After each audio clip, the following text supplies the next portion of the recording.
Warri jimaan haraamiyattan kun xiqqasho itti yaadame maalirra dhaabbattaniiti yaaduu qabdan quraanarra dhaabbadhaa yaada hadiisarra dhaabbadhaa yaada kana arraafii miti guyyaa boruutiif ja'a yaada hadiisa nabi yaadadha quraana rabbitiis ilaala wanni isin jechuu barbaadu wallaala kiyyaa wanni isin gorsuu barbaadu mee laala qaayidaa gartee adda addaatis ni beeytanii akkaataa shari'aatis ni beeytanii duuba fedhiitee yaada kee raayitee waan ati yaadde akka ati yaaddetti quraanaa fi hadiisa hiikuudha moo quraanaa fi hadiisa bakka jiru irratti niyyaa ta'e dabarsuu irra si wayyaa harmaddaan filadhu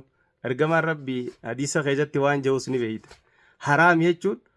waan lubbuun teetun irra sodaattee gartee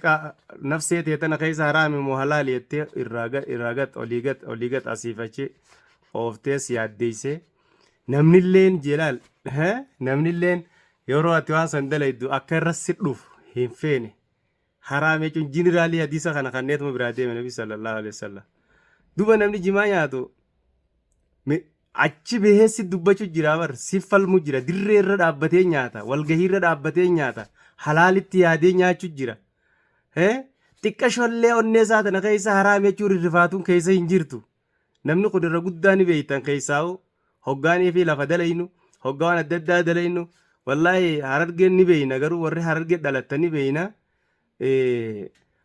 haa garuu gaa namni kun haa gartee akka ispoortiitti ittiin gartee wannachahuudhaaf dalagataaf yookaan gartee waa dubbisuuf waa shamaddaduuf waa qochuuf akka gartee wannaatti haa gartee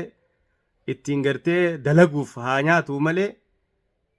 ni beeyna gaara alaa kullaal irra hedduun namaa gizeenii fi beeloyne nyaannaa gaara akka mataa kiyyaatti beelaaf irraa deebisa jimaan beela roodduu gaa ikoonomiskaalii bakka maali gaa qabeenyi diinagdeen keenya xiqqoodha akka argeetti hedduu oomishni midhaaniitis baay'ee takka oomisha laftii midhaan hedduu waan hin kannitu ni beeyna gaa kana ni beeyna uummanni keenya tara takka ganama ni nyaata guyyaa keessallee akka suphaataatti warri nyaatullee nyaata harkatee nyaatus ni jira kara galgalaatti illee warri suphaata nyaatus ni jira idar guddaa garuu aanan laaqana ganama jennee laaqana nyaataniiti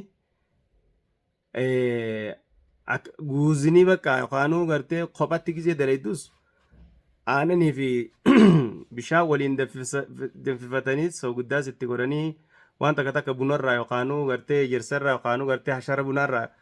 akaawamee itti godhamee inni kun siiqan nama isa kana fuutee hoggaanii fi beeltis dhuftee yookaan dadhabdee hojii teetirraa gisee gattee isu jimaa kana itti nyaatta jechuudha itti nyaatta jimaa kana itti nyaatta gisee nyaattee beelti tun bakkuma sirraa deebiti nyaatuma jechuudha bakka nama baay'ee laalame waggaa meeqa amata meeqa hajimuma kana nyaateetuma bakka qoonqumaafu jechuudha miskiinni meeqaan tam jimuma kana ofirraa nyaata sadaqaa kadhata olii gad deeme yoo sadaqaa san dhabees jimuma isaan nyaata ofirraa jimaan dhabu waan ta'eef bikka hundatti biqila waan ta'eef jimaa nyaatan lubbumaafu nafsumaafu nyaateetuma jiraata jechuudha quuxa jechuudha bakka kun quuxul balad jechuu ni danda'ama kanaafu wanti haraam ta'e nabiin gizeenii fi haasa'e waan namni lubbuun teessi shakkitu ta namni irratti harkuu sodaatu haraamummaa waan akkasiisan baay'ee dagaa kun anamma kana akka niyyaattiin as irra fidaa osoo hin ta'in hadiisumaa ta'u akkas kanaafu shari'aan islaamaa waan takka miidhaadhaa fi bu'aa isaa wal cinaa qabdeeti wanni kun gartee bu'aan yoonii fi gartee irra guddaa ta'e kara bu'aa san deemti yoonii fi miidhaa irra guddoo taate kara miidhaa san deemti nama takka ka gartee saniifuu yoonii fi nyaate inni kun gartee jijjiiru yoo jiraate hayyoo haadha yoo wallaalchise abbaa abbatti wallaalchise jaartisaa jaartitti hoggaa wallaalchise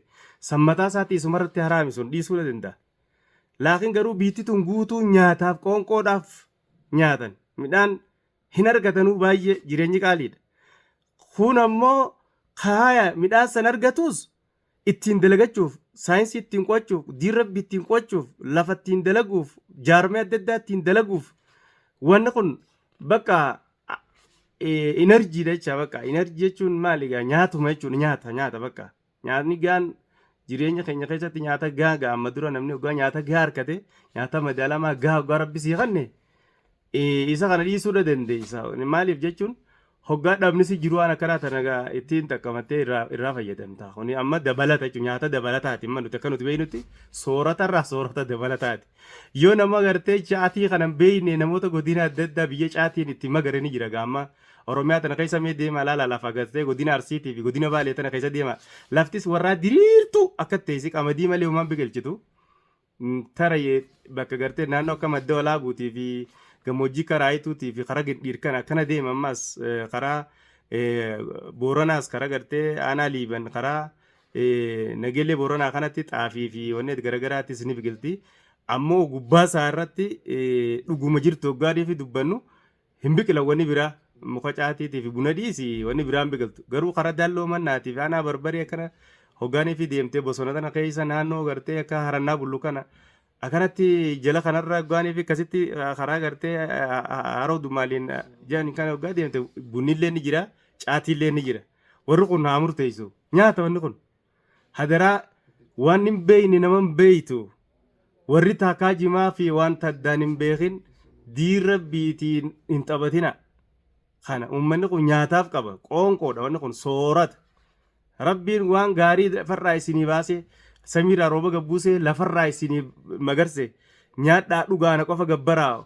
xayyibaata waan ta'e xayyibaata wanni kun waan xayyibaata ta'e waan qulqulluu noormaali wanni kun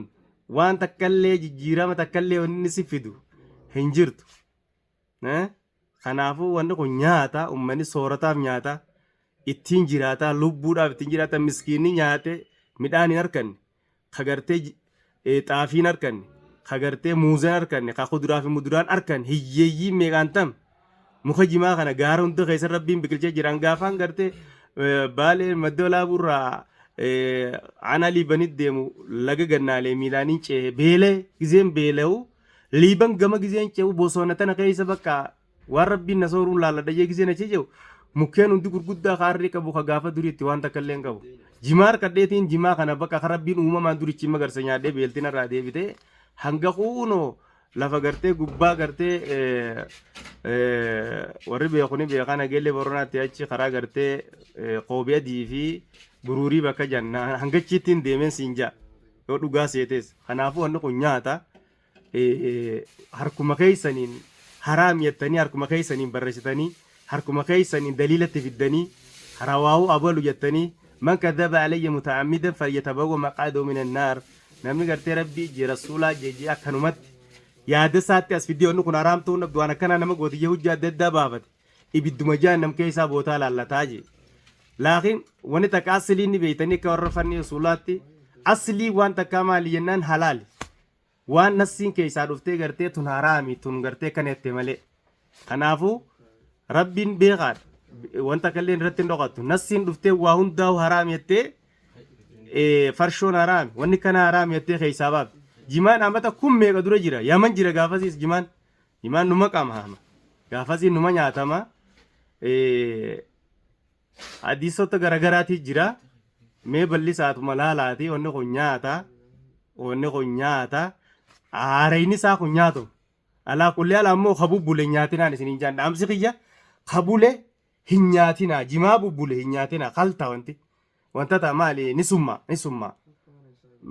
deeminuu haarayni umaas hin godhu yoonii fi ammoo xiqqasho tutture deemummaan sila halaalii kun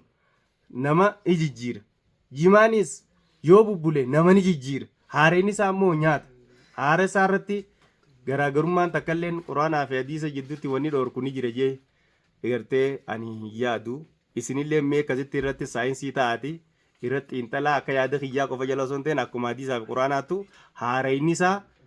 haraamii miti nyaata yoo bubbule garuu irratti hin qoratamne irra qoradhaa laala warri gartee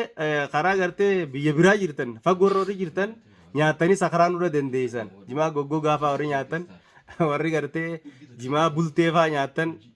isin garuu isin sakaraan sun ni danda'a sun sammuu isin jijjiiruu dura danda'a bullaan ha bubbule maal gootaa nyaata halaal xayyibaata kaamma lafarraa bee gaarii nyaadhaa dhuga kun soorata jechuudha beela sirraa deebisa noormaaliidha. Kanaafuu asirratti ani sheekaroo beefaaniin dinqisiifadhaa ajaa'iba beekumsa rabbiin kanneef itti aayida'uu fi ajaa'iba gaa namni kasii waa hubachuu danda'uudha qaba xiyyaata jala quraanaa fi hadiisa noofanii akkasumatti gartee